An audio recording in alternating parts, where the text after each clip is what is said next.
నమస్తే, నేను ప్రహర్షిని. Welcome to people forum debate. ఎన్నో ఆశలతో ఢిల్లీ ఫ్లైట్ ఎక్కిన ఏపీ సీఎం జగన్ తొలి రోజు ప్రధాని మోడీతో భేటీ అయ్యారు. అలాగే పలువురు కేంద్ర మంత్రులతో సమావేశమయ్యారు. ఆర్థిక కష్టాలను ఏకరువు పెట్టారు. రెవెన్యూ లోటును భర్తీ చేయాలని, పోలవరానికి నిధులు వెంటనే విడుదల చేయాలని, ముఖ్యంగా ఎఫ్ఆర్బిఎం రుణ పరిమితిని పెంచాలని విజ్ఞప్తి చేశారు. ఆర్థిక మంత్రి నిర్మలా సీతారామన్తో పాటు మరో కేంద్ర మంత్రి జ్యోతిరాదిత్య సింధియాతో సమావేశమై రాబోయే బడ్జెట్లో నిధుల కేటాయింపులపై చర్చించారు. అలాగే ఇవాళ రవాణా శాఖ మంత్రి నితిన్ గడ్కరీతో భేటీ అయిన జగన్ విశాఖ, భోగాపురం జాతీయ రహదారి నిర్మాణం, విజయవాడ తూర్పు హైవే ఏర్పాటుపై చర్చించారు. మరి జగన్ ఢిల్లీ పర్యటన ఎలాంటి ఫలితాలను ఇస్తుంది? ముఖ్యంగా ఆర్థిక కష్టాల్లో మునిగిన ఏపీని ఒడ్డుకు చేరుస్తారా? ఇప్పటికే ఎఫ్ఆర్బిఎం పరిమితికి మించి రుణాలు తెచ్చారంటూ కేంద్ర ఆర్థిక శాఖ స్పష్టం చేసిన క్రమంలో రుణ పరిమితిని పెంచుతారా? అసలు జగన్ ఢిల్లీ టూర్ వెనకాల ఆంతర్యం ఏంటి? ఈ అంశాలపై people broadcasting company PBC people forum డిబేట్ను ఏర్పాటు చేసింది. ఈ చర్చలో పాల్గొనేందుకు మనతో పాటు వైసీపీ నుండి నారాయణ రెడ్డి గారు ఉన్నారు. అలాగే టీడీపీ నుండి ఆనంద్ సాగర్ గారు ఉన్నారు. నమస్కారం అండి. బీజేపీ నుండి జనరల్ సెక్రటరీ సత్యమూర్తి గారు కూడా జాయిన్ అవుతారు. అందరికీ నమస్తే అండి. ముందుగా మనము వైసీపీ నుండి నారాయణ రెడ్డి గారితో స్టార్ట్ చేద్దాము. నారాయణ రెడ్డి గారు, జగన్ ఢిల్లీ పర్యటన ఎలా జరుగుతోంది? అసలు ఏ అంశాల గురించి అక్కడ చర్చించాలని వెళ్లారు? ఇప్పుడు ఇంత అర్జెంటుగా వెళ్ళడానికి గల కారణం ఏంటి? నమస్కారం అమ్మా. నమస్తే సార్. నమస్తే అమ్మా. నమస్తే అండి, చెప్పండి నారాయణ రెడ్డి గారు. అమ్మ, మన ప్రీతమ ముఖ్యమంత్రి జగన్మోహన్ రెడ్డి గారు ఢిల్లీ టూర్ ఏదైతే ఉందో అది వెరీ సక్సెస్ అని నేను అనుకుంటూ ఉన్నా. ఎందుకంటే 2014 సంవత్సరంలో ఏదైతే ఆంధ్రప్రదేశ్ విభజన చెందిందో, విభజన జరిగినప్పుడు కొన్ని హామీలని కేంద్ర ప్రభుత్వం మనకి ఇవ్వడం జరిగింది. కేంద్ర ప్రభుత్వం ఏ హామీలు అయితే ఇచ్చిందో ఆ హామీలు చాలా వరకు ఇప్పటికీ కూడా నెరవేరని పరిస్థితి ఆంధ్రప్రదేశ్ లో ఉంది. ఆ హామీలు నెరవేరకపోవడం వల్ల ఈరోజు ఆంధ్ర రాష్ట్రంలో చాలా ఘోరమైన ఆర్థిక పరిస్థితులు కనబడుతూ ఉన్నాయి. సామాజిక అభివృద్ధి కానీ అన్ని రకాల అభివృద్ధులకు కూడా ఆర్థిక పరిస్థితుల ఇబ్బందుల వల్ల కుంటుపడుతూ ఉందనే విషయం మన అందరికీ కూడా తెలుసు. గౌరవ ముఖ్యమంత్రి 2019 సంవత్సరంలో అధికార పీఠం ఎక్కిన దగ్గర నుంచి కూడా కేంద్ర ప్రభుత్వంతో ఎక్కడైతే పోరాటం చేయాలో అక్కడ పోరాటం చేస్తూ, ఎక్కడైతే కేంద్ర ప్రభుత్వానికి మద్దతు తెలపాలో అక్కడ మద్దతు తెలుపుతూ గౌరవ ముఖ్యమంత్రి వర్యులు చాలా హుందాతనమైన రాజకీయాలు ఆంధ్రప్రదేశ్ లో చేస్తారు. నిన్న మోడీ గారితో సమావేశం అయిన తర్వాత నాకు ఖచ్చితంగా ఆయన ఏ విషయాలు డిస్కస్ చేసి ఉంటారో మనం ముందుగానే ఊహించున్నాం. అవే విషయాలను డిస్కస్ చేయడం జరిగింది. ఎందుకంటే మొట్టమొదటిగా ఈ రోజున ఆంధ్రప్రదేశ్ లో ఏదైతే ఆంధ్ర రాష్ట్రానికి జీవనాడిగా ఆంధ్ర రాష్ట్ర ప్రజలందరూ భావిస్తున్నారో, ఎప్పటి నుంచో ఆంధ్ర రాష్ట్ర ప్రజలందరూ కూడా స్వప్నంగా భావిస్తున్న పోలవరం ప్రాజెక్ట్ ఈ ఖరీఫ్ పూర్తవసరికి పోలవరం ప్రాజెక్ట్ నుంచి వాటర్ని రైతులందరికీ కూడా ఆ చివరి ఆయుకట్లో ఉన్న రైతుకు కూడా వాటర్ని అందివ్వాలనే ఒక సదుద్దేశంతో పోలవరం ప్రాజెక్ట్ నిర్మాణంలో చాలా వేగంగా వైఎస్ఆర్ కాంగ్రెస్ పార్టీ అధికారంలోకి వచ్చిన తర్వాత గౌరవ ముఖ్యమంత్రి గారు ముందుకు పోతూ ఉన్నారు. ఈ ఏదైతే పోలవరం ప్రాజెక్ట్ ఉందో ఈ పోలవరం ప్రాజెక్టునికి మనం చాలా వరకు పనులు పూర్తి చేసేస్తున్నాం. ఆ పనులు పూర్తి చేసిన దానికి 22,100 కోట్ల రూపాయలు రిలీజ్ చేయవలసిన అవసరం కూడా కేంద్ర ప్రభుత్వానికి ఉంది. ఆ కేంద్ర ప్రభుత్వం ఇంకా 2,100 కోట్లు కూడా రిలీజ్ చేయలేదు. కాబట్టి వేగంగా ఆ డబ్బును కూడా రిలీజ్ చేయమని గౌరవ ముఖ్యమంత్రి గారు కోరడం జరిగింది. అంతేకాకుండా 2017-18 ఏదైతే ధరల సూచి దాని ఆధారంగా ఈ యొక్క పోలవరం ప్రాజెక్ట్ యొక్క కాస్ట్ ని 55,657 కోట్లకి ఆ యొక్క 2017-18 ప్రకారం అంత దాన్ని అంచనా వేయాలని, అంచనా కేంద్ర ప్రభుత్వ సంస్థలు కూడా అంతే అంచనా వేసి ఆ అంచనాని ఖచ్చితంగా ఆమోదించాలని గౌరవ ప్రధానమంత్రి గారికి గౌరవ ముఖ్యమంత్రి గారు కోరడం కూడా జరిగింది. వీటితో పాటు 2014 నుంచి 2017 వరకు ఏదైతే తెలంగాణ రాష్ట్రం ఉందో ఆ తెలంగాణ రాష్ట్రం అప్పుడు తీవ్రమైన విద్యుత్ సంక్షోభంలో ఉండేది. కాబట్టి ఆ యొక్క తెలంగాణ రాష్ట్రానికి ఆంధ్రప్రదేశ్ నుంచి విద్యుత్ సరఫరా చేయడం జరిగింది. ఆ విద్యుత్కి సంబంధించి దగ్గరికి 6,284 కోట్ల రూపాయలు తెలంగాణ రాష్ట్రం ఆంధ్రప్రదేశ్కి బకాయి ఉంది. ఆ బకాయి ఇప్పటికి కూడా తెలంగాణ రాష్ట్రం నుంచి రాలేదు కాబట్టి దాన్ని ఎంత వేగంగా ఇప్పిస్తే అంత వేగంగా ఆంధ్రప్రదేశ్ లోని ఈ డిస్కంలన్నీ కూడా ఈ యొక్క లాభాల బాటలో పడడానికి అవకాశం ఉంటుంది కాబట్టి ఆ విషయాన్ని కూడా తెలియజేయడం జరిగింది.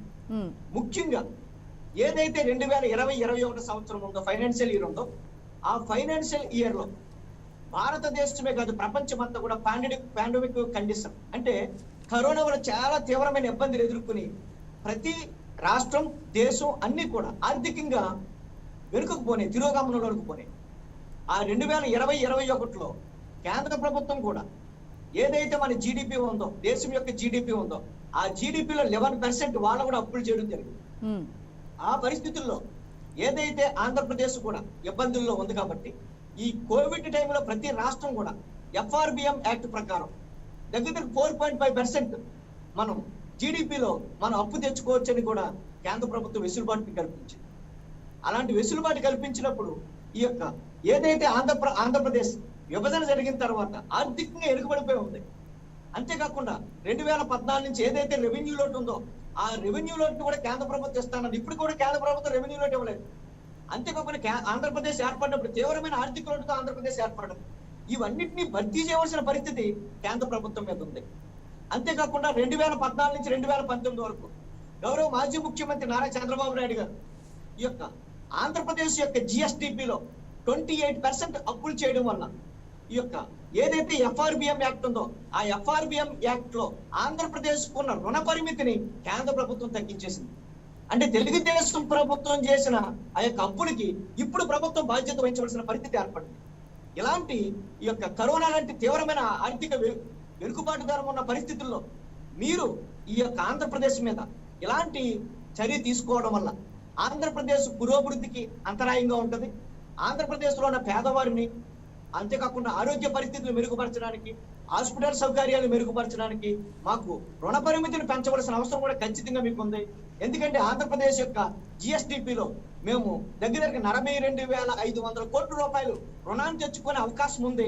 కానీ మీరు దాన్ని 17,800 కోట్ల రూపాయలకి తగ్గించడం ఎంతవరకు సబబు? కాబట్టి పాత ప్రభుత్వం చేసిన ఆ యొక్క తప్పుల్ని మా ప్రభుత్వం మీద రుద్దడం సరికాదు అని కేంద్ర ప్రభుత్వం యొక్క అధినేత అయిన ప్రధానమంత్రి గారికి మా యొక్క గౌరవ ముఖ్యమంత్రి తెలియజేయడం కూడా జరిగింది. సో టోటల్ గా గౌరవ ముఖ్యమంత్రి గారి యొక్క ఏదైతే ఈ యొక్క ఢిల్లీ టూర్ ఉందో అది 100% సక్సెస్. ఎందుకంటే ఏదైతే కడప రాయలసీమ ప్రజలు ఎప్పటి నుంచో ఈ కడపలో ఒక గొప్ప మనం ఈ యొక్క ఐరన్ ఫ్యాక్టరీని, ఉక్కు కర్మాగారాన్ని ఏర్పాటు చేయాలని కేంద్ర మన యొక్క కడప వాసులందరూ ఎప్పటి నుంచో వెయిట్ చేస్తూ ఉన్నారు, ఎదురు చూస్తూ ఉన్నారు. దాన్ని కూడా ఇంచుమించు అన్ని పనులు పూర్తవి దానికి కావాల్సిన రిపోర్ట్ రావాల్సి ఉంది. ఆ రిపోర్ట్ ని కూడా ఎంత వేగంగా ఇస్తే దానికి కావాల్సిన SBI, దానికి కావాల్సిన రుణ సదుపాయం కూడా కల్పించడానికి సిద్ధంగా ఉంది. కాబట్టి మేము ఈ యొక్క ఆ యొక్క ఉక్కు కర్మాగారం నిర్మించుకోవడానికి కావలసిన రిపోర్ట్ ను కూడా త్వరగా ఇప్పించమని గౌరవ ప్రధానమంత్రి గారిని కోరి మా యొక్క ముఖ్యమంత్రి గారు మంచి రాజనీతిజ్ఞతను చూపించడమే కాకుండా ఆంధ్రప్రదేశ్ ని పురోభివృద్ధిలో తీసుకుపోవడం కోసం, ఎందుకంటే ఆంధ్రప్రదేశ్ లో గతంలో రోడ్ల నిర్మాణం కోసమని డబ్బు తెచ్చిన చంద్రబాబు నాయుడు గారు అది రోడ్డు నిర్మాణం కోసం ఉపయోగించుకోకుండా పక్కదారి మళ్లించిన సంఘటన మీ అందరికీ తెలుసు. మేధావులైన ఈ యొక్క డిబేట్ లో ఉన్న వారికి తెలుసు, మీ అందరికీ తెలుసు. సో కాబట్టి ఏదైతే రోడ్ల నిర్మాణం ఉందో ఆ రోడ్ల నిర్మాణం త్వరగా చేపట్టి కూడా ఆంధ్రప్రదేశ్ ఇంకా ముందుకి తీసుకుపోవాలి, మౌలిక వసతులు అభివృద్ధి పరచాలి.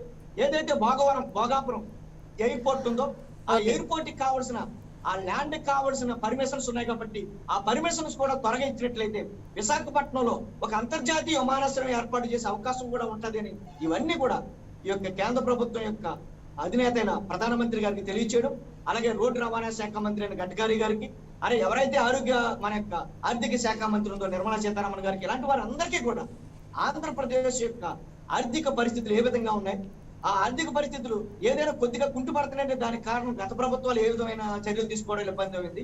మేము దాన్ని గాడిలో పెట్టి ఇంకా ముందుకు తీసుకుపోవడం కోసం ఆంధ్ర రాష్ట్రాన్ని ఈ రోజుని భారతదేశంలో అన్ని రకాల అభివృద్ధిలో కూడా ఆంధ్రప్రదేశ్ మొదటి స్థానంలో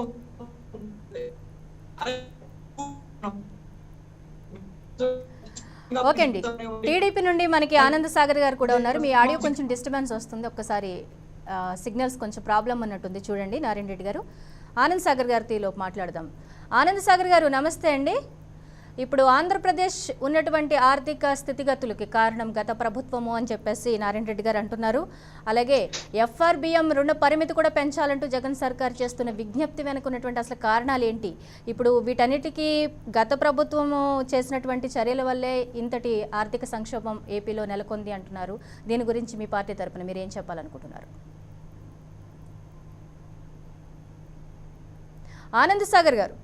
కార్యక్రమాలు చేసి అప్పులేమో రాష్ట్రానికి, ఆదాయమేమో ముఖ్యమంత్రి గారి సొంత బొక్కసానికి. ఇలా నడిచింది 30 ఏళ్ళు కూడా. ఈ రాష్ట్రానికి కేంద్రం కాదు కదా, ప్రపంచ బ్యాంకు కూడా ఆదుకోలేనటువంటి దుస్థితిలో, ఆర్థిక దుస్థితిలో ఈ రాష్ట్రాన్ని ఈ ప్రభుత్వం జగన్మోహన్ రెడ్డి గారు ముంచేశారు.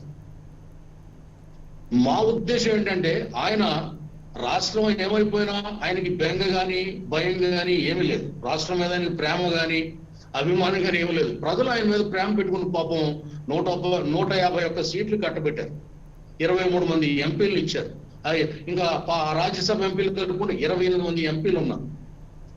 అయినా కూడా కేంద్రం నుండి గాని, పక్కనున్న తెలంగాణ రాష్ట్రం నుండి గాని, ఈ రాష్ట్రానికి రావాల్సినటువంటి బాకీలు గాని, నిధులు గాని ఈ 30 ఏళ్ళలో తేకుండా, తీసుకురాకుండా, ఫైట్ చేయకుండా, అడగకుండా సార్ అంటూ గడిపేశాడు ఆయన.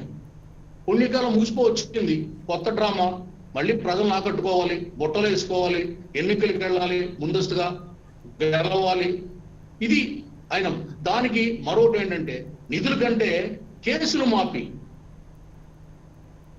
బెయిల్ రద్దు, మాఫీ, ఇటువంటి ఎజెండా, సొంత ఎజెండాతో ఆయన ఢిల్లీ టూర్ చేస్తాడు తప్ప రాష్ట్రం మీద కానీ, రాష్ట్ర ఆర్థిక పరిస్థితి మీద కానీ, రాష్ట్రంలో రోడ్ల దుస్థితి గురించి కానీ, దేని గురించి ఆయన పట్టించుకునే పరిస్థితి లేదు. సర్వత్రా వ్యతిరేకత, సర్వత్రా నిరసన. రాష్ట్రం ఒక శూన్యంలోకి వెళ్ళిపోయింది, ఆర్థిక శూన్యంలోకి వెళ్ళిపోయింది. మాధ్యం కూడా కాదు, శూన్యం, ఆర్థిక శూన్యం అంటారు దీన్ని. బూడిదైపోయింది రాష్ట్రం. దానికి కారణం గత ప్రభుత్వమే అని చెబుతున్నారు. దానికి కారణం గత ప్రభుత్వ చర్యలే అంటున్నారు. గత ప్రభుత్వం గురించి మాట్లాడే అర్హత కూడా ఈ ప్రభుత్వానికి లేదు. అది ప్రజలకు తెలుసు. ఇప్పుడే వాస్తవాలు వస్తున్నాయి బయటికి. ఒక్కొక్కటి ప్రజలకు అర్థమవుతుంది. సినిమా, జగన్మోహన్ రెడ్డి సినిమా ప్రజలకు పూర్తిగా అర్థమైపోయింది. ఇటువంటి ఎన్ని వాళ్ళు మాటలు వేసినా, చుట్లు మట్లు ఎన్ని మార్చినా ప్రజలు నమ్మే పరిస్థితుల్లో లేరు. చిన్న పిల్లాడు నుండి ముదుగుసల వరకు కూడా ఈ ప్రభుత్వ శైలి ఏమిటో అర్థమైపోయింది, ఈ ప్రభుత్వ విధానం ఏమిటో అర్థమైపోయింది. సారా డబ్బులు ఎక్కడ పోతున్నాయి, బ్రాంచీ డబ్బులు ఎక్కడ పోతున్నాయి, సొంతంగా వ్యాపారం చేసుకున్నారు, ఏ అకౌంట్కి వెళ్తున్నాయి, ఇసుక డబ్బులు ఏ అకౌంట్కి వెళ్తున్నాయి, గనులు తవ్వుకుని ఎవరు అమ్ముకుంటున్నారు, ఈ ఆదాయం అంతా ఎక్కడ పోతుంది, అప్పులు రాష్ట్రానికి ఎందుకు వచ్చినాయి, వీళ్ళు తెచ్చిన 3 లక్షల అప్పులకి జమా ఖర్చులు ఉన్నాయా, లెక్కపత్రాలు ఉన్నాయా, లేవే. ఒక శ్వేతపత్రం రిలీజ్ చేసే పరిస్థితి ప్రభుత్వానికి ఉందా? లేదే. ఏంటిది అసలు? ఈ పరిపాలన వైఫల్యం, ఆర్థిక నిపుణత లేకపోవడం, అర్థం పర్థం లేని సలహాలతో, కార్యక్రమాలతో ముందుకెళ్లడం, ప్రజల్ని బురిడి కొట్టించడం, మాయ మాటలతో, నూకలు జల్లి మేకలు కాస్తామన్న విధంగా ఈ పరిపాలన సాగుతూ ఉంది. నూకల ప్రజలకి, రోకలేమో ఆయన సొంత బొక్కసానికి, జేబుకి. ఇంత దారుణమైనటువంటి ముఖ్యమంత్రిని, ప్రభుత్వాన్ని నేను దాదాపు 30 ఏళ్ల నుంచి రాజకీయాల్లో నేను చూస్తున్నాను. చాలా మంది ముఖ్యమంత్రులు చూశాను నేను పివి నరసింహరావు గారిని, జనగం వెంగళరావు గారిని, చెన్నారెడ్డి గారిని, కోట్ల విజయభాస్కర్ రెడ్డి గారిని, రాజశేఖర రెడ్డి గారిని, అంజయ్ గారిని, ఎన్టీ రామారావు గారిని, చంద్రబాబు నాయుడు గారిని, కిరణ్ కుమార్ రెడ్డిని, రోసైన్ అందరినీ చూసాం. ఇటువంటి ఒక విధానం లేనటువంటి సీఎం, ముందు చూపు లేనటువంటి సీఎం, అవగాహన లేని పరిపాలన అవగాహన లేనటువంటి సీఎం, ఆర్థిక అవగాహన లేనటువంటి సీఎం. నవరత్నాలు పెట్టి సామాన్యులకి, దిగువ మధ్యతరగతి వారికి అందరికీ మంచి జరిగే ఎన్నో పథకాలు పెట్టి వారికి సహాయం చేస్తున్నారు కదా, దాన్ని మీరు పాజిటివ్గా ఎందుకు చూడట్లేదు? మేము పథకాలకి వ్యతిరేకంగా నేను ఎక్కడ మాట్లాడలేదు, పథకాలకి వ్యతిరేకంగా మాట్లాడలేదండి. ఆ సంక్షేమంతో పాటు అభివృద్ధి కూడా రాష్ట్రానికి కావాలి, నిధుల సృష్టి కూడా జరగాలి. నిధుల సృష్టి లేకుండా, సంపద వృద్ధి లేకుండా, సంపద సృష్టించకుండా సంక్షేమం ఎలా చేస్తారని మేము ప్రశ్నిస్తున్నాం. మీరు సంపద గాలి కుదిరేశారు. సంపద ఉంది, ₹50 నీ బియ్యం 350 రూపాయలకు అమ్ముకున్నారు. ఆ డబ్బు జగన్మోహన్ రెడ్డిని వెళ్ళింది. ఇప్పుడు రేపొద్దున అదే డబ్బు నియోజకవర్గానికి 100 కోట్లు ఖర్చు పెట్టడానికి ప్రణాళిక సిద్ధం చేస్తా ఉన్నాడు జగన్మోహన్ రెడ్డి. డబ్బుతో రాజకీయం, డబ్బుతో ఎన్నికలు గెలవడం, ఇదే రాజకీయం తప్ప ఈ రాష్ట్రాన్ని బాగు చేయాలి, ఈ రాష్ట్రాన్ని అభివృద్ధి చేయాలి, వచ్చే భావి తరాలకి ఇక్కడ ఉద్యోగాలు దొరకాలి, వైద్యం దొరకాలి, ఇక్కడ అన్ని రకాల సదుపాయాలు యువతకి దొరకాలి, భావి తరాలకు దొరకాలనే భవిష్యత్ నిర్ణయాలు కానీ భవిష్యత్తు దృక్పథం కానీ ఈ ముఖ్యమంత్రికి ఏ క్వశ్చన్ లేదు. ఆనంద్ సాగర్ గారు ఒక్కసారి ఆగండి. మనకి నారాయణ రెడ్డి గారు మాట్లాడుతున్నారు, సమాధానం చెప్తున్నారు. మీరు అడిగిన సూటి ప్రశ్నకి స్పష్టంగా చెప్తున్నారు, వినండి. నారాయణ రెడ్డి విజయసాగర్ అన్న, నువ్వు అడిగిన ప్రశ్నకు సరైన సమాధానం చెప్తాను. పెన్ను కాగితం ఉంటే రాసుకో అన్న ప్లీజ్. చెప్పండి. అక్కర్లేదు, నేను రాసుకోక్కర్లేదు, మీరు చెప్పేది మేము రాసుకోక్కర్లేదు, కానీ మీరు చెప్పండి. చంద్రబాబు నాయుడు గారు 2019 సంవత్సరంలో పదవి నుంచి దిగేటప్పటికి ఆంధ్రప్రదేశ్ యొక్క అప్పులు 2,75,000 కోట్ల రూపాయలు. ఏదైతే ఆంధ్రప్రదేశ్ జిఎస్డిపి ఉందో అందులో 29% అప్పు ఉంది చంద్రబాబు నాయుడు గారు దిగేటప్పుడు. చంద్రబాబు నాయుడు గారు దిగేటప్పటికి ఏదైతే జగన్మోహన్ రెడ్డి గారు ప్రమాణ స్వీకారం చేశారో మే 30వ తారీఖున ప్రమాణ స్వీకారం చేసినప్పుడు ఏదైతే ఈనాడు పత్రిక ఉందో ఆ ఈనాడు పత్రికలో రాశారు ఖజానాలో 100 కోట్లు మాత్రమే ఉంది అని. అంటే మే 30వ తారీఖు దాటితే జూన్ 1వ తారీఖు వస్తుంది. జూన్ 1వ తారీఖున గవర్నమెంట్ ఉద్యోగస్తులకి జీతాలు ఇవ్వడానికి కూడా డబ్బులు లేని పరిస్థితితో ఖజానా అప్పు చెప్పిన ప్రభుత్వం తెలుగుదేశం ప్రభుత్వం. ఒకటి గుర్తుపెట్టుకోండి. రెండోది, ఈ రోజు జగన్మోహన్ రెడ్డి గారు ముఖ్యమంత్రి అయిన తర్వాత దురదృష్టవశాత్తు సంవత్సరన్నర కాలం పాటు కరోనాతో చాలా ఇబ్బందికర పరిస్థితులు ఆంధ్రప్రదేశ్లోను ప్రపంచమంతా కూడా ఉన్నాయి.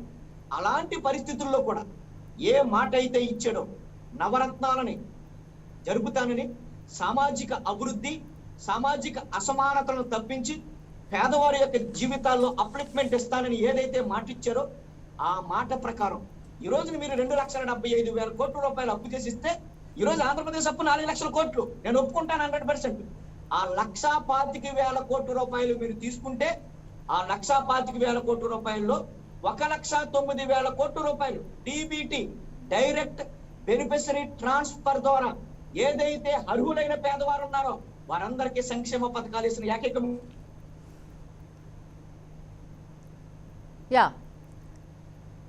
ఆనంద్ సాగర్ గారు, ఇప్పుడు మీరు చెప్పేది ఎలా ఉందంటే, మీరు చంద్రబాబు నాయుడు అప్పు చేస్తే మేము రాష్ట్రాన్ని ఉద్ధరించాం అని చెప్తున్నారు. అది ప్రజలకు తెలుసు. చంద్రబాబు నాయుడు అప్పు ఎంత చేశాడు, మీరెంత అప్పు చేశారు? 3 లక్షల కోట్ల అప్పు మీరు చేసి ఆ అప్పుకు లెక్కపత్రం మేము అడుగుతున్నాం. 30 నెలలు మీరు చెప్పట్లేదు. ఒక శ్వేతపత్రం అడుగుతున్నాం, మీరు రిలీజ్ చేయట్లేదు. ఇంకోటి, తెలుగుదేశం పార్టీ హయాంలో ఆర్టీసీ ఛార్జీలు పెంచలేదు, కరెంటు ఛార్జీలు పెంచలేదు, చెత్త మీద పన్ను వేయలేదు, అడ్డమైన పన్నులు మేము విధించలేదు, గ్యాస్ 900 లేదు మా దగ్గర, మేము ఉన్నప్పుడు లేదు. అలాగే ఈ మంచినూనె 180 రూపాయలు లేదు, కందిపప్పు 140 రూపాయలు లేదు, ఉల్లిపాయలు 50 రూపాయలు కిలో లేవు. ఏంటి ఇవన్నీ? సినిమా టికెట్లు తగ్గిస్తారు. ఆ పేదలకు ఇవన్నీ నిత్యావసరాలేమో రేట్లు పెంచేసి తారాజువల్లాగా తారాస్థాయికి ఏమో రేట్లు వెళ్ళిపోయి సినిమా రేట్లు తగ్గిస్తూ ఉంటారు. ప్రజలకు అక్కర్లేని విషయాల్లో వేలు పెడతా ఉంటారు. ప్రజలు అడగని విషయాలు మీరు చూపిస్తూ ఉంటారు. 3 లక్షల కోట్లు మీరు చేసిన అప్పు మీరు 1,00,000 కోట్లు అంటారు. ఏమైంది మీరు చేసిన 3 లక్షల కోట్ల అప్పు? 100 కోట్లతో ఖజానా అప్పు చెప్పారంటున్నారు మీరు. 16,000 లోటు బడ్జెట్ తోటి 16,000 కోట్ల లోటు బడ్జెట్ తోటి రాష్ట్రాన్ని చంద్రబాబు నాయుడు గారు ఈ రాష్ట్రాన్ని ఎడగొడితే, రాష్ట్రాన్ని ఇక్కడ కుర్చీ లేకుండా బల్ల లేకుండా ఉత్తి చేతులతో విజయవాడ వచ్చి రాష్ట్రాన్ని 5 ఏళ్లలో ఒక గాడిలో పెట్టాడు. రోడ్ల మీద ప్రయాణిస్తున్నారా తమ్ముడు రెడ్డి గారు, నారాయణ రెడ్డి గారు? మన ఇద్దరు ఒకే జిల్లాలో ప్రయాణించండి రోడ్ల మీద.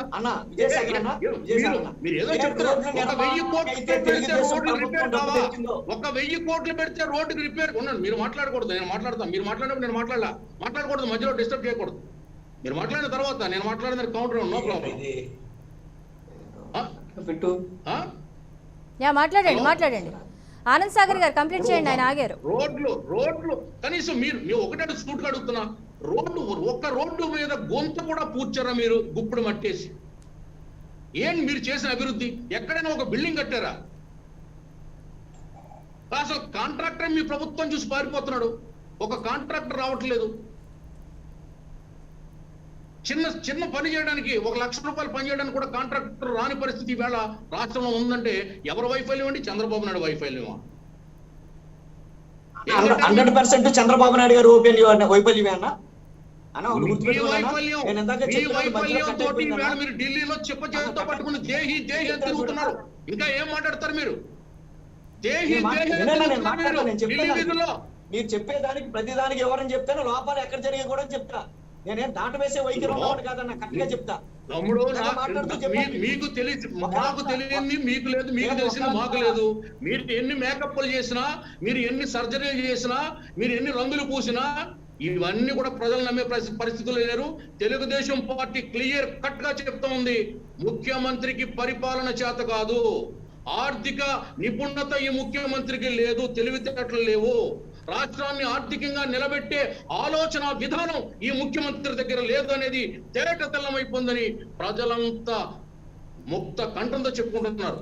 మీరేం చెప్తారు? మీ మాటలు నమ్మే రోజులు పోయాయి.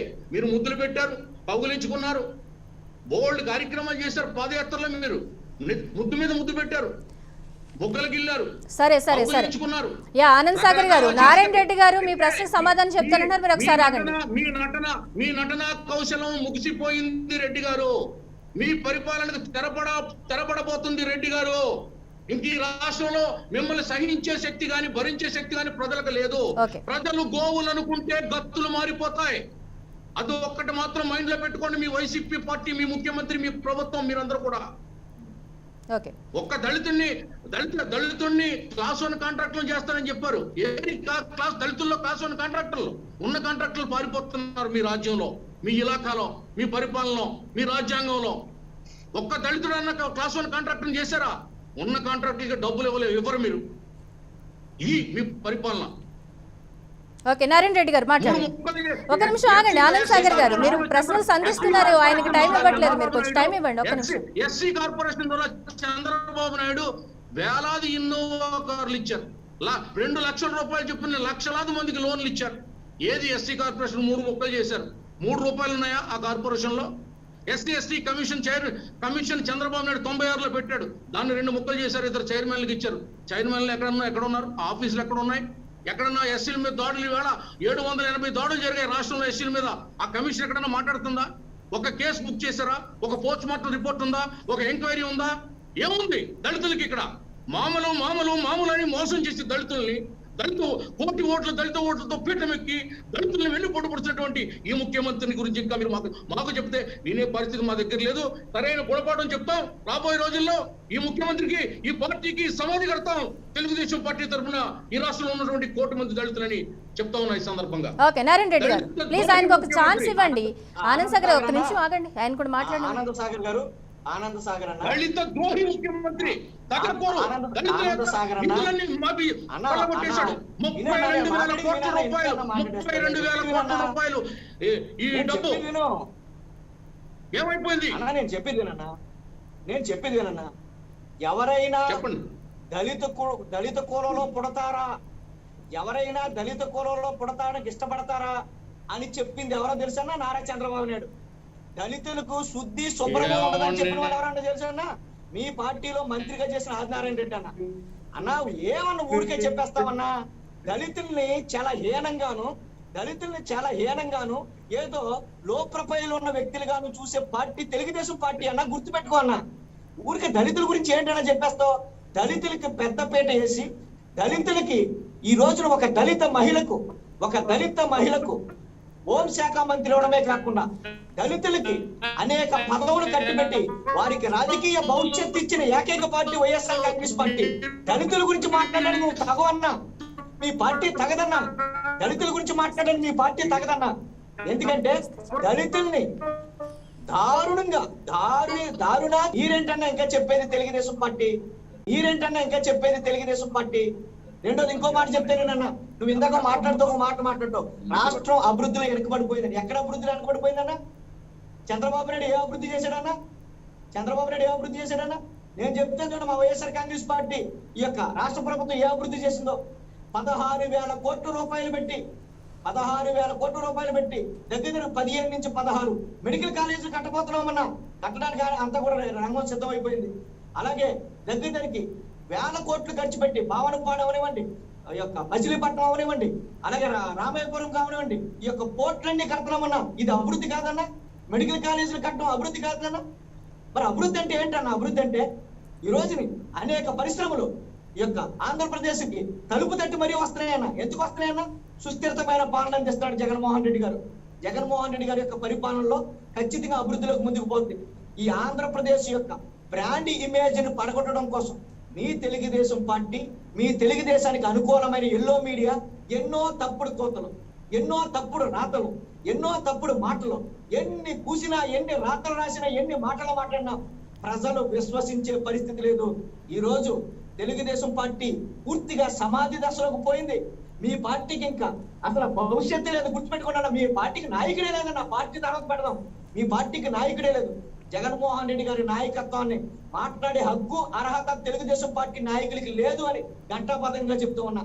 ఈ రోజుని ఏదైతే వైఎస్ఆర్ కాంగ్రెస్ పార్టీ అధికారంలోకి వచ్చిందో ఈ రాష్ట్ర ప్రభుత్వంలో ఎన్ని పరిశ్రమలు వచ్చాయన్నా, ఎన్ని యొక్క ఏదైతే చిన్న తరహా పరిశ్రమలు ఉన్నాయో ఆ పరిశ్రమల్లో ఎంతమందికి ఉపాధి అవకాశాలు కల్పిస్తున్నాం. ఒకసారి రిపోర్ట్ తీసుకోవాలా, నువ్వు రిపోర్ట్ తీసి చదివన్నా నువ్వు ఆంధ్రప్రదేశ్ లో అభివృద్ధి ఏ విధంగా జరిగిందో.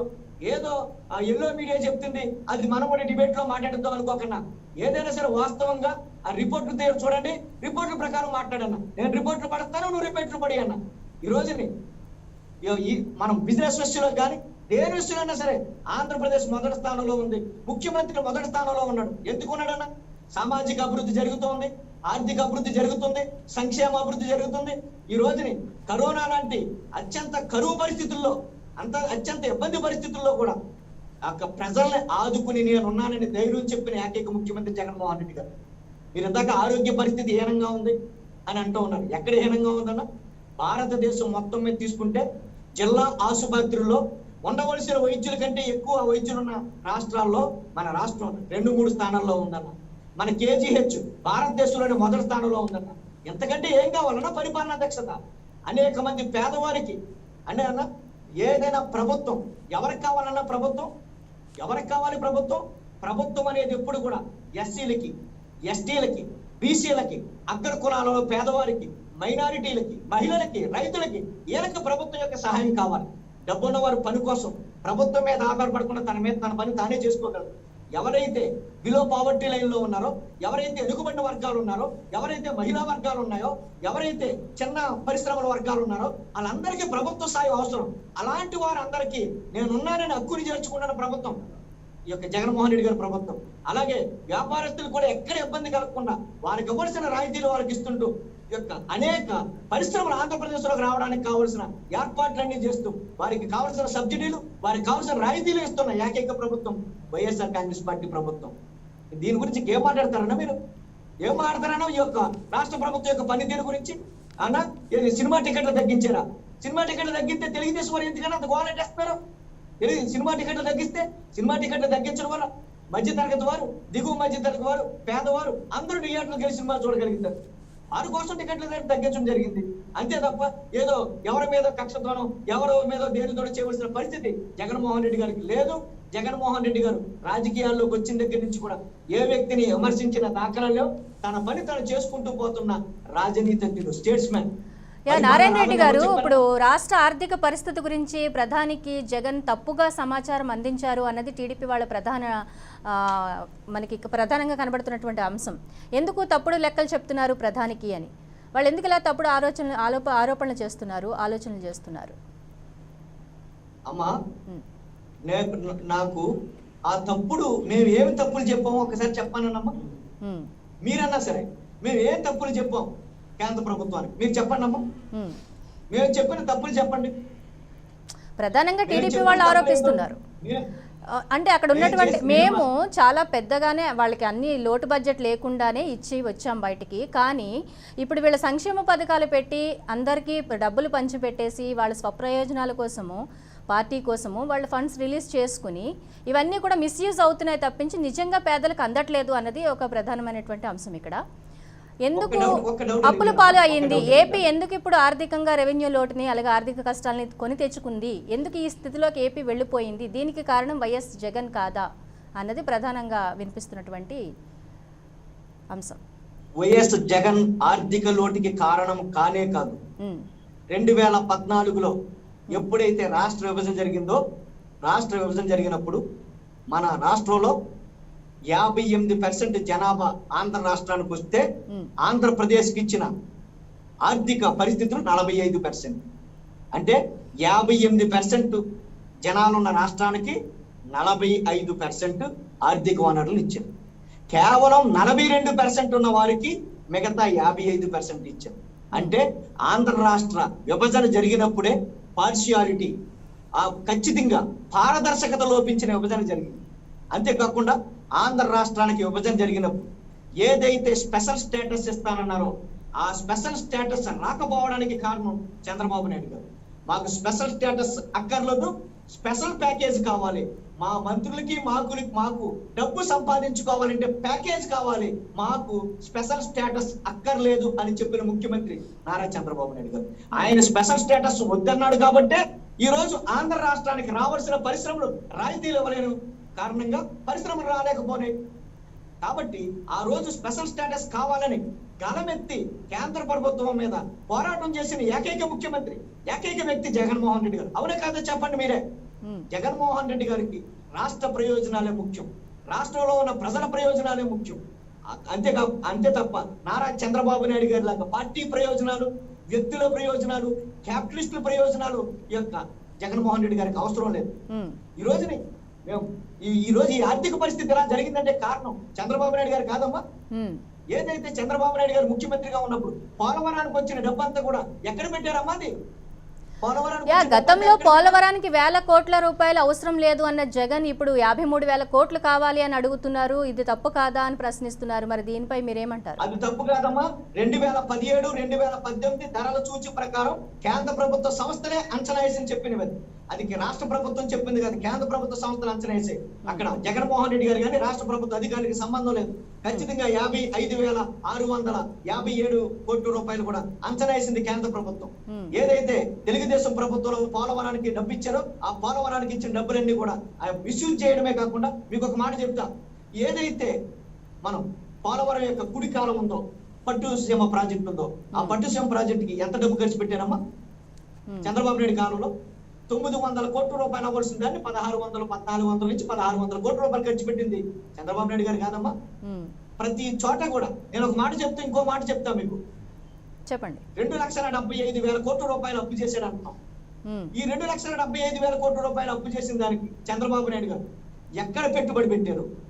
ఏ సంక్షేమ పథకాన్ని అమలు చేశారు? ఏ పేదవారికి డైరెక్ట్ బెనిఫిషియరీస్ ట్రాన్స్ఫర్ ద్వారా సరఫరా పంపారు? మాకు లెక్కలు చెప్పానండి అమ్మా. మేము చేసిన అప్పులకి నయా పైసలతో సహా లెక్కలు చెప్తాం. మేము చేసిన అప్పులు చేసిన ప్రతి పైసా కూడా ఆంధ్ర రాష్ట్రంలో పేద ప్రజల మీద పెట్టుబడడం జరిగింది. అమ్మా, ఏదైనా ఒక రాష్ట్రం అభివృద్ధి చెందడం అంటే ఏంటమ్మా? రాష్ట్రం అభివృద్ధి చెందడం అంటే అక్కడ మానవ వనరులు అభివృద్ధి చెందడం, అక్కడ హ్యూమన్ రిసోర్స్ డెవలప్మెంట్ అవ్వాలి. అక్కడ మానవ వనరులు అభివృద్ధి చెంది వారి యొక్క జీవన విధానంలో మెరుగుదల కనబడినప్పుడే ఆ రాష్ట్రం, ఆ దేశం అభివృద్ధిలోకి పోతుంది. అభివృద్ధి అంటే నిర్వచనం ఏంటో చెప్పానండి. అభివృద్ధి అంటే ఏంటమ్మా? పెద్ద పెద్ద బంగ్లాలు కట్టడం. అమ్మా, పెద్ద పెద్ద బంగ్లాలు కట్టడం అభివృద్ధి? అభివృద్ధి అంటే మనుషులు ఆత్మగౌరవంతో బతకాలి, ఆకలి చావును చావకుండా సమృద్ధిగా బతకాలి, శాంతియుతంగా బతకాలి, ఆనందంగా బతకాలి. అది అభివృద్ధి అంటే. అలాంటి అభివృద్ధిని పేద ప్రజలకి, మధ్య తరగతి ప్రజలకి, మొత్తం ఉద్యోగస్తులకి అందరికీ అందిస్తున్నది జగన్మోహన్ రెడ్డి గారు. వీటితో పాటు ఏదైతే పారిశ్రామిక అభివృద్ధి కావాలో, ఏదైతే సేవల రంగంలో అభివృద్ధి కావాలో ఆ అభివృద్ధి కోసం కూడా పూర్తిగా పెట్టుబడిని ఆహ్వానించడమే కాకుండా అనేక మల్టీనేషనల్ కంపెనీలతో పాటు డొమెస్టిక్ కంపెనీలు కూడా ఈ రోజుని ఆంధ్రప్రదేశ్ లో పెట్టుబడులు పెట్టి మిగతా రాష్ట్రాల కంటే కూడా పారిశ్రామిక అభివృద్ధిలో ముందు వరుసలోకి దూసుకుపోతున్న రాష్ట్రం యొక్క ఆంధ్రప్రదేశ్. దీనికి సమాధానం చెప్పండి అమ్మా. మీరు ఎవరైనా సరే, మేము ఏమి తప్పుడు లెక్కలు చెప్పాం, ఏ తప్పుడు మాటలు మాట్లాడడం కేంద్ర ప్రభుత్వం దగ్గర మీరు ఒక మాట చెప్తే దాన్ని ఖచ్చితంగా నేను వివరిస్తాను. ఇప్పుడు నారాయణ రెడ్డి గారు, రెవెన్యూ లోటు, ఆర్థిక కష్టాల గురించి కేంద్రాన్ని కలిసిన జగన్ ఇప్పుడు అక్కడ మాట్లాడడం జరిగింది. ఎటువంటి సాయం కేంద్రం నుంచి వస్తుందని ఇప్పుడు మీ పార్టీ ఎక్స్పెక్ట్ చేస్తోంది? కేంద్ర ప్రభుత్వం ఆంధ్ర రాష్ట్రానికి నిధులు కేటాయించడం అనేది ధర్మం. ఉమ్, ఎందుకంటే కొత్తగా ఏర్పడిన పొత్తిలలో ఉన్న రాష్ట్రం ఆంధ్రప్రదేశ్, అంకురం ఆంధ్రప్రదేశ్. ఉమ్, అలాంటి అంకురం మొక్కగా మానుగా మారాలి అంటే కేంద్ర ప్రభుత్వం గతంలో చేసిన తప్పుల్ని సరిదిద్దుకుని ఈరోజు ఆంధ్రప్రదేశ్కి కావాల్సిన ఆర్థిక సపోర్ట్ ఇవ్వాలి. ఎందుకంటే ఆంధ్ర రాష్ట్ర ప్రజలు గతంలో కాంగ్రెస్ పార్టీకి బీజేపీ పార్టీ యొక్క నిర్ణయాల వల్ల బలైపోయింది 2014లో. ఉమ్, ఆ తప్పుని సరిదిద్దుకోవడం కోసం ఏదైతే పోలవరం జాతీయ ప్రాజెక్టుగా ప్రకటించారో ఆ పోలవరాన్ని త్వరగా పూర్తి చేయడానికి కావాల్సిన నిధుల్ని వెంటనే మంజూరు చేయడమే కాకుండా తెలంగాణ నుంచి రావాల్సిన డబ్బుని ఇవ్వడమే కాకుండా మనకి ఏదైతే రెవెన్యూ లోటు ఉందో ఆ రెవెన్యూ లోటుని భర్తీ చేస్తానని ఏదైతే కేంద్ర ప్రభుత్వం హామీ ఇచ్చిందో ఆ రెవెన్యూ లోటుని భర్తీ చేస్తూ స్పెషల్ స్టేటస్ ని ఖచ్చితంగా ఇచ్చి ఆంధ్రప్రదేశ్కి పూర్వ వైభవం తీసుకురావాల్సిన బాధ్యత మోడీ గారి నాయకత్వంలోని కేంద్ర ప్రభుత్వానికి ఉందని నేను తలస్తూ ఉన్నానమ్మా. ఉమ్. ఇప్పుడు ప్రత్యేక హోదా గురించి మాట్లాడుకుందాం రండి అని చెప్పి కేంద్రం నుంచి లేఖ అందినట్లుగా కూడా సమాచారం ఉంది. మరి దీని గురించి ఏమంటారు? ఏం జరగబోతోంది అక్కడ? అమ్మా, రాబోయే రాజకీయ పరిస్థితుల్లో కానీ ఉమ్, ఏ పరిస్థితుల్లో అన్నా సరే జగన్మోహన్ రెడ్డి గారి వ్యూహం చాలా గొప్పది. జగన్మోహన్ రెడ్డి గారి అవసరం ఒక ఆంధ్ర రాష్ట్రానికే కాదు, భారతదేశానికి కూడా అవసరం. ఉమ్, ఏదైనా ఒక రాష్ట్రం కానీ ఒక దేశం కానీ సుస్థిర అభివృద్ధి ముందుకు పోవాలి అంటే అక్కడ రాజకీయ సుస్థిరత అవసరం. ఫస్ట్ అక్కడ ప్రజల్లో ఆత్మవిశ్వాసం నింపడంతో పాటు ప్రభుత్వం మీద నమ్మకాన్ని ప్రజల్లోనూ ఎవరైతే పెట్టుబడిదారులు ఉంటారో వాళ్ళలోనూ నింపవలసిన బాధ్యత ప్రభుత్వాలకు ఉంటుంది. అలా ఎవరైతే పెట్టుబడిదారులు ఉన్నారో వారికి, ఎవరైతే ప్రజలు ఉన్నారో వారికి పూర్తిగా నమ్మకం కలిగించే బాధ్యతను గౌరవ ముఖ్యమంత్రి జగన్మోహన్ రెడ్డి గారు తీసుకోవడమే కాకుండా ఈ యొక్క కేంద్ర ప్రభుత్వానికి కూడా జగన్మోహన్ రెడ్డి గారు ముఖ్యమంత్రి అయిన తర్వాత ఎలాంటి సుపరిపాలన అందుతుందో మీకు తెలుసు కదమ్మా. ఒక వారం రోజుల క్రితం భారతదేశంలోని గుడ్ గవర్నెన్స్ సుపరిపాలన అందిస్తున్న రాష్ట్రాలలో మొదటి స్థానం పొందిన రాష్ట్రం ఆంధ్రప్రదేశ్. శాంతి భద్రతను నెలకొల్పడంలో గొప్ప ఏదైతే దిశ ఏర్పాటు చేసి మహిళలకు సాధికారత కల్పించడంతో పాటు మహిళలకు రక్షణ కల్పిస్తున్న రాష్ట్రాల్లో కూడా మొదటి స్థానం మన గౌరవ డీజీపీ గౌతమ్ సవాంగ్ కూడా వచ్చిన విషయం కూడా మీ అందరికీ తెలుసు. కాబట్టి అన్ని రంగాలలో కూడా ఆంధ్రప్రదేశ్ ముందుకు పోతూ ఉంది. కాబట్టి ఖచ్చితంగా జగన్మోహన్ రెడ్డి గారి నాయకత్వంలో ఆంధ్రప్రదేశ్ సుస్థిరంగా ముందుకు పోతే ప్రత్యేక హోదా మీద కూడా మేము ఎక్కడా వెనక్కి తగ్గే ప్రసక్తి లేదు. మా ముఖ్యమంత్రి గారు, మా పార్లమెంటరీ నేత ఎవరైతే విజయసాయి రెడ్డి గారు ఉన్నారో, మా ఎంపీలు ఎవరైతే ఉన్నారో వారందరూ కూడా సమిష్టిగా ఆంధ్ర రాష్ట్ర ప్రయోజనాలను కాపాడడం కోసం పార్లమెంటు వేదికగా పోరాటం చేస్తూ ఉన్నారు. ప్రతి విషయాన్ని కూడా మోడీ గారు దృష్టిలో పెట్టి సానుకూలమైన నిర్ణయాలు తీసుకోవడానికి మేము సిద్ధంగా ఉన్నాం. కానీ ప్రతిపక్షాలు అంటున్నాయి రాష్ట్రానికి రావాల్సిన హక్కులపై కేంద్రంతో పోరాడేలాగా జగన్ సర్కార్ వ్యూహం లేదు అంటోంది. ఈ ఆరోపణలపై మీరేమంటారు? ఏం కామెంట్ చేస్తారు?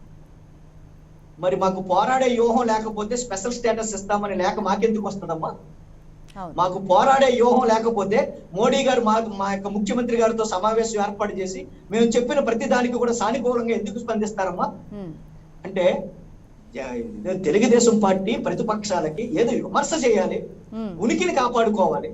అప్పుడప్పుడు టెర్రరిస్టులు ఎక్కడో ఒక బాంబు పేల్చి మేము ఇంకా ఉన్నామని చెప్పుకోవడానికి ఎలాగైతే చేస్తూ ఉంటారో అదే విధంగా ఈ తెలుగుదేశం పార్టీ ప్రతిపక్షాలు కూడా మేము ఇంకా బతుకున్నాం, మేము ఇంకా పార్టీ ఉనికిలో ఉందని తెలియజేయడం కోసం ఏవో మాట్లాడుతుంటారు తప్ప ప్రజలు చాలా చాలా నమ్మకంతో జగన్మోహన్ రెడ్డి గారి మీద ఉన్నారు. ఈ ఎన్నికలే కాదు 2040, 2050 వరకు జగన్మోహన్ రెడ్డి గారి యొక్క పరిపాలనను కిందే ఆంధ్ర రాష్ట్రం పరిపాలించబడుతుంది. ఓకే అండి, ఇప్పుడు అమరావతి కార్పొరేషన్ తెర మీదకి తీసుకురావడానికి కారణం ఏంటి? 3 రాజధానుల అంశాన్ని వెనక్కి తీసుకున్నట్లయినా ఒకే రాజధాని అంశాన్ని ప్రతిపాదించే అవకాశం ఏమైనా ఉంటుందా అన్నది కూడా ఒక ప్రశ్న. మీరేమంటారు? మేము 3 రాజధానులు వెనక్కి తీసుకునే పరిస్థితే లేదు. ఎందుకంటే 3 రాజధానులు అనేది ఏదో సరదాగా పెట్టిన కాదమ్మది. ఏదైతే ఆంధ్ర రాష్ట్రంలో ప్రాంతీయ అసమానతలు లేకుండా అన్ని ప్రాంతాలలో సమృద్ధిగా అభివృద్ధి జరగడంతో పాటు అన్ని ప్రాంతాలలో మౌలిక వసతులు ఏర్పాటు చేయడంతో పాటు గతంలో మనం ఏదైతే మద్రాసు రాష్ట్రంలో భాగంగా ఉన్నప్పుడు మన డబ్బులంతా ఉపయోగించుకుని చెన్నై అభివృద్ధి చెంది మనల్ని పక్కకు దోసేశారు. ఇప్పుడు మళ్ళీ ఆంధ్రప్రదేశ్లో మన పెట్టుబడులన్నీ కూడా హైదరాబాద్లో పెట్టిన తర్వాత 2014లో విభజన చేసి హైదరాబాద్ రాజధానిగా తెలంగాణ చేసుకుని ఆంధ్రప్రదేశ్ మరి ప్రత్యేక రాష్ట్రంగా బయటకు వదిలేశారు. ఒక అనాథలాగా ఎప్పటికీ కూడా రాజధాని లేని రాష్ట్రంగా ఆంధ్రప్రదేశ్ ఉంది. కాబట్టి భవిష్యత్తులో మళ్ళీ ఇలాంటి సమస్య రాకూడదు. ఎక్కడ వెనుకబాటుతనం, ఏ ప్రాంతంలో కూడా వెనుకబాటుతనం ఉండకూడదు.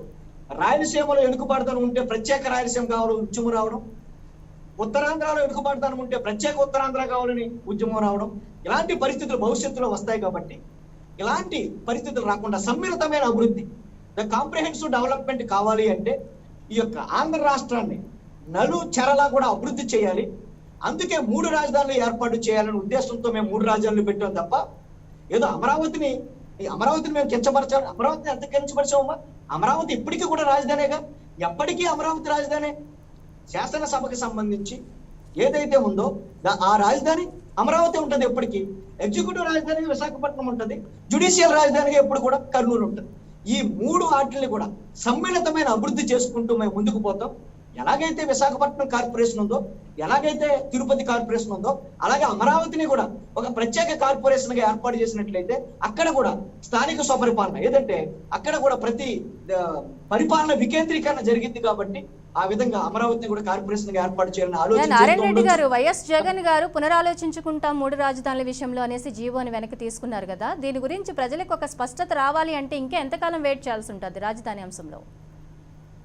అమ్మా, మేము దాని మీద 3 రాజధానుల యొక్క బిల్లు మీద ఇంకా సమగ్రంగా చర్చించి ఇంకా ఏ విధంగా 3 రాజధానులు సమగ్రంగా అభివృద్ధి చేయడానికి అవకాశం ఉంటుంది, ఆ 3 రాజధానుల్లో ఇంకా ఏ విధంగా మార్పులు చేర్పులు చేస్తే మనం ఇంకా కేంద్ర ప్రభుత్వం మన్నన పొందుతాం, ప్రజల మన్నన పొందుతాం అని ఆలోచించడానికి కొంత సమయం తీసుకోవాలని గౌరవ ముఖ్యమంత్రి గారు భావించారు.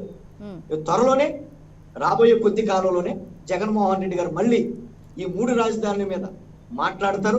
ఈ 3 రాజధానుల మీద ఎక్కడ కూడా వైఎస్ఆర్ కాంగ్రెస్ పార్టీ కానీ జగన్మోహన్ రెడ్డి గారి నాయకత్వంలోని ప్రభుత్వం కూడా వెనకడుగు వేసేది లేదు.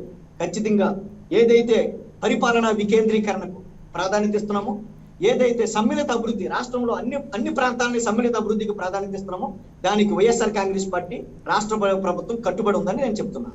నారాయణ రెడ్డి గారు, ఇప్పుడు మనకి ఒమిక్రాన్ విషయంలో చూసుకుంటే 3rd వేవ్ వచ్చేసిందని చెప్పి చాలా మంది నిపుణులు చెబుతున్నారు. మరి రాష్ట్రంలో ఎలాంటి పరిస్థితులు ఉన్నాయి? అక్కడ లాస్ట్ టైం మనం 2nd వేవ్ టైంలో కానీ 1st వేవ్ టైంలో కానీ చాలా విధ్వంసమే చూసాము, చాలామంది చనిపోయారు, మెడికల్గా కూడా చాలా ఇబ్బందులు ఎదురయ్యాయి. చాలామంది డాక్టర్స్ కూడా వాళ్ళకి సరైన వసతులు లేవని, పీపీ కిట్లు లేవని, మాస్కులు లేవని అడగడం జరిగింది. ఎన్నో అంశాలు, మన సుధాకర్ విషయం కానీ ఇంకా చాలా అంశాలు మనం తీసుకోవచ్చు.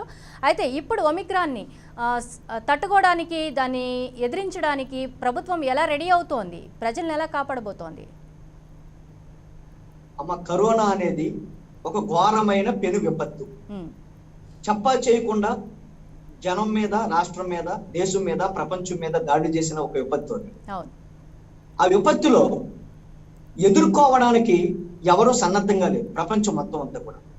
అలాంటి పరిస్థితుల్లో కూడా జగన్మోహన్ రెడ్డి గారు 1వ విడత 2 విడతల్లో అంటే ఏదైతే 1st వేవ్ 2nd వేవ్ ఉందో ఆ 2 వేవుల్లో కూడా కేంద్ర ప్రభుత్వం మన్నన పొందడమే కాకుండా భారతదేశ ప్రజలు, ఆంధ్రప్రదేశ్ ప్రజల యొక్క మన్నన పొందారు జగన్మోహన్ రెడ్డి. ఖచ్చితంగా ఒప్పుకోవాలి ప్రతిపక్షాలని, మనమని ఎవరైనా సరే.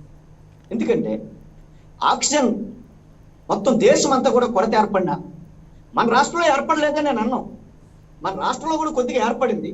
అలాంటి పరిస్థితుల్లో కూడా తన యొక్క నాయకత్వ పటిమతో, తన యొక్క దూరదృష్టితో ఖచ్చితంగా ఈ యొక్క ఆంధ్రప్రదేశ్లోని ఈ యొక్క ఏవైతే గవర్నమెంట్ ఆసుపత్రులు ఉన్నాయో, ప్రైవేట్ ఆసుపత్రులు ఉన్నాయో, ఆ ఆసుపత్రులు అన్నిటికీ కూడా ఆక్సిజన్ సరఫరా చేయడంతో పాటు గవర్నమెంట్ ఆసుపత్రుల్లో కూడా మౌలిక వసతులను అభివృద్ధి చేయడానికి గవర్నమెంట్ ఆసుపత్రుల్లో కూడా నాడు నేడు అనే ఒక కార్యక్రమాన్ని ఏర్పాటు చేసి ఈరోజు గవర్నమెంట్ ఆసుపత్రుల్ని కూడా కార్పొరేట్ ఆసుపత్రులకి ధీటుగా తయారు చేసిన ముఖ్యమంత్రి జగన్మోహన్ రెడ్డి గారు.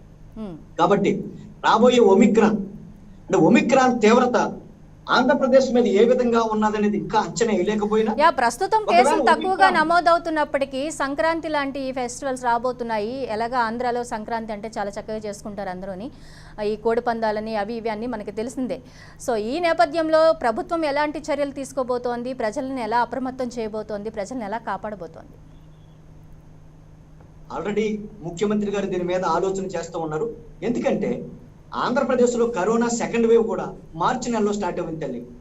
మనకి జనవరి ఫిబ్రవరిలో గతంలో కూడా మనకి ఈ యొక్క కరోనా 2 డెల్టా వేరియంట్ కానీ ఏమి మనకి పెద్ద కనపడలేదు. ఇవి నా ఉద్దేశం ప్రకారం ఆంధ్రప్రదేశ్ లో కూడా ఒకవేళ ఏమైనా ఒమిక్రాన్ ఇబ్బంది కలిగించేలాంటి పరిస్థితులు వస్తే మళ్ళీ మార్చి నెలలోనే ఇబ్బందికర పరిస్థితులు వస్తాయేమో నేను ఇట్స్ మై ఓన్ ఫీల్ రావచ్చు. ఒకవేళ ఎలాంటి పరిస్థితులు వచ్చినా సరే దాన్ని తట్టుకోవడానికి ఎదుర్కోవడానికి జగన్మోహన్ రెడ్డి గారి నాయకత్వంలో ప్రభుత్వం సిద్ధంగా ఉంది. కావలసిన డాక్టర్లు నియామకాలు జరిగాయి. మీకు తెలియదు కాదు తల్లి, 2014 నుంచి 2019 వరకు నారా చంద్రబాబు నాయుడు గారు ముఖ్యమంత్రిగా ఉన్నప్పుడు ఎన్ని గవర్నమెంట్ ఉద్యోగాలు తీశారమ్మా?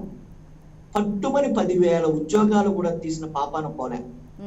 జగన్మోహన్ రెడ్డి గారు ముఖ్యమంత్రి అయిన తర్వాత వచ్చిన 6 నెలల కాలంలోనే 4,01,000 ఉద్యోగాలు భర్తీ చేయడమే కాకుండా ఏదైతే వైద్య ఆరోగ్య రంగం ఉందో అందులో ఇప్పటికే 15,000 నుంచి 25,000 ఉద్యోగాలు ఇప్పటికే భర్తీ చేసి, ఏదైతే సచివాలయాలు ఉన్నాయో అక్కడ ఏఎన్ఎంలు ఏర్పాటు చేయడంతో పాటు ప్రతి ఆసుపత్రిలో కూడా అక్కడ ప్రజలకు సరిపోయేటట్టు డాక్టర్లను నియామకం చేయడం, ల్యాబ్ టెక్నీషియన్లు ఏర్పాటు చేయడం, నర్సులను ఏర్పాటు చేయడం, ఇవన్నీ కూడా.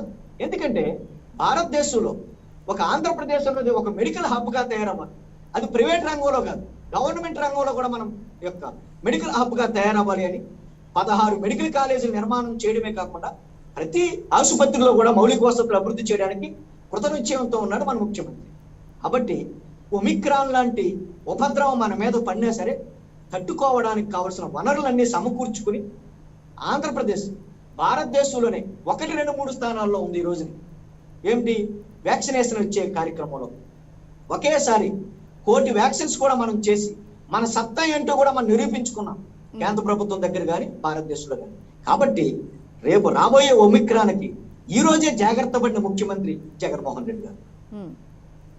ఓకే, చివరిగా జగన్ ఢిల్లీ టూర్ కానివ్వండి, ఓవరాల్ విషయాలన్నిటి గురించి రాష్ట్ర ప్రజలకి, ప్రతిపక్షాలకి మీరేం చెప్పాలనుకుంటున్నారు? సమయం అయిపోయింది కదా. జగన్మోహన్ రెడ్డి గారి నాయకత్వం మీద సంపూర్ణమైన విశ్వాసం ప్రజలకు ఉంది. జగన్మోహన్ రెడ్డి గారి పరిపాలనా దక్షత మీద వైఎస్ఆర్ కాంగ్రెస్ పార్టీ నాయకులకు, కార్యకర్తలకు, మధ్య తరగతి ప్రజలకు, వ్యాపారవేత్తలకు, పారిశ్రామికవేత్తలకు ఉంది. నేను ప్రతిపక్షాలకి ఎతవు పలికేది ఏమిటంటే, ప్రతి విషయాన్ని విమర్శనా దృష్టితో చూస్తూ ప్రజల్లో మీరు చులకనవద్దు. జగన్మోహన్ రెడ్డి గారు చేస్తున్న సంక్షేమ పథకాలను కూడా మీరు విమర్శలు చేసి మీ పలుకుబడి ఇంకా పలచబడిపోతుందనే విషయాన్ని మీరు తెలుసుకోవాలి. మీరు పోటీ చేస్తున్న, పార్టిసిపేట్ చేస్తున్న ప్రతి ఎన్నికల్లో కూడా మీరు డిపాజిట్లు కోల్పోతున్నారంటే దానికి కారణం జగన్మోహన్ రెడ్డి గారి యొక్క పరిపాలనా దక్షత ఎంత గొప్పగా ఉందో, మీరు చేస్తున్న విమర్శలు అంత చౌకబారుదారితనంగా ఉన్నాయి. కాబట్టి మిమ్మల్ని ప్రజలు అసహించుకుంటున్నారు, ప్రజల దృష్టిలో మీరు హేళనకు గురవుతున్నారు. కాబట్టి ప్రతిపక్షాలకి నేను ఇచ్చే విన్నపం ఏంటంటే, పోలవరం ప్రాజెక్ట్ని కట్టడంలో జగన్మోహన్ రెడ్డి గారు ఎంత కృతనిశ్చయంతో ఉన్నారు. నాడు నేడు లాంటి పాఠశాలలో ఈ రోజుని ఏ దేశమైనా అభివృద్ధిలోకి పోవాలంటే విద్య చాలా అవసరం. భారతదేశ భవిష్యత్తు తరగతి గదిలో రూపుదిద్దుకుంటుందని డాక్టర్ డబ్ల్యూహెచ్ కొఠారి చెప్పారు 1964-66లో. అలాంటి కొఠారి ఏదైతే పాఠశాల తరగతి గదిలో అభివృద్ధి చేయాలన్నారో అది మిజ్జిగానే మిగిలిపోయింది. కానీ జగన్మోహన్ రెడ్డి గారు ముఖ్యమంత్రి అయిన తర్వాత 44,512 పాఠశాలలకి నాడు నేడు అనే కార్యక్రమాన్ని పెట్టి ఈ రోజు భారతదేశంలో మిగతా రాష్ట్రాలకు ఆదర్శప్రాయంగా విద్యను అభివృద్ధి చేయడంలో విద్య అనేది భవిష్యత్తు తరాలకు పెట్టుబడి నిరూపించిన ఏకైక ముఖ్యమంత్రి జగన్మోహన్ రెడ్డి గారు. అలాంటి జగన్మోహన్ రెడ్డి గారి మీద చౌకబారి విమర్శలు చేసి మీరు ప్రజల దృష్టిలో హేళనకు గురవద్దు, మీ పరపతిని పలుసుబారుగా చేసుకోవద్దు. విమర్శ చేయండి. ఎక్కడైనా జగన్మోహన్ రెడ్డి గారు కానీ రాష్ట్ర ప్రభుత్వం కానీ ఎక్కడైనా తప్పులు చేసినప్పుడు సద్విమర్శ చేయండి. వాటిని ఖచ్చితంగా సరి చేసుకోవడానికి మా ప్రభుత్వం, మేము సిద్ధంగా ఉన్నాం. ప్రజలందరికీ నేను చెప్పేది ఏంటంటే, జగన్మోహన్ రెడ్డి గారి యొక్క నాయకత్వంలో ఆంధ్ర రాష్ట్ర ఆర్థిక అభివృద్ధి మీద ఎవ్వరూ చింతన పడవలసిన పని లేదు. ఆంధ్ర రాష్ట్రంలో ఆర్థిక సంక్షోభం అనేది లేదు. ఆంధ్రప్రదేశ్కి కావలసిన ఆర్థిక వనరులను సమకూర్చడానికి ఒక వ్యూహంతో, కృతనిశ్చయంతో ముందుకు పోతున్న ముఖ్యమంత్రి జగన్మోహన్ రెడ్డి గారు కేంద్ర ప్రభుత్వం నుంచి రావాల్సిన నిధుల్ని ఖచ్చితంగా ఎంత నిధులు రావాలో అంత నిధుల కంటే ఎక్కువ నిధులు తేవడానికి కూడా ప్రయత్నం చేస్తున్నారు జగన్మోహన్ రెడ్డి గారు. అంతేకాకుండా అనేక ఎంఎన్సీలు అంటే ఇతర దేశ సంస్థలు కానీ, స్వదేశీ సంస్థలు కానీ ఆంధ్ర రాష్ట్రంలో పెట్టుబడి పెట్టడానికి సిద్ధంగా ఉన్నాయి. వాళ్ళు పెట్టుబడులు పెట్టడానికి కావాల్సిన మౌలిక వసతులు ఏర్పాటు చేయడానికి రాష్ట్ర ప్రభుత్వం సిద్ధంగా ఉంది. కాబట్టి నేను ఇన్వెస్టర్లకు చెప్తూ ఉన్నా, ప్రజలకు చెప్తూ ఉన్నా, ఆంధ్రప్రదేశ్ ఎప్పటికీ ఆర్థిక సంక్షోభంలో కూరుకుపోయే పరిస్థితుల్లో చంద్రబాబు నాయుడు గారు చేసిన తప్పుల్ని సరిదిద్దుకుంటూ జగన్మోహన్ రెడ్డి గారు సమ్మిళితమైన అభివృద్ధి వైపు అడుగులేస్తూ ఉన్నారని మేధావులు కూడా తెలియజేస్తూ ఉన్నారు. Okay, thank you very much Narayana Reddy గారు, అలాగే ఆనంద్ సాగర్ గారు డిబేట్లో పార్టిసిపేట్ చేసినందుకు ధన్యవాదాలు. ఇది వాళ్ళ పీపుల్ ఫోరం డిబేట్. మరో అంశంతో మళ్ళీ కలుద్దాం. Stay tune.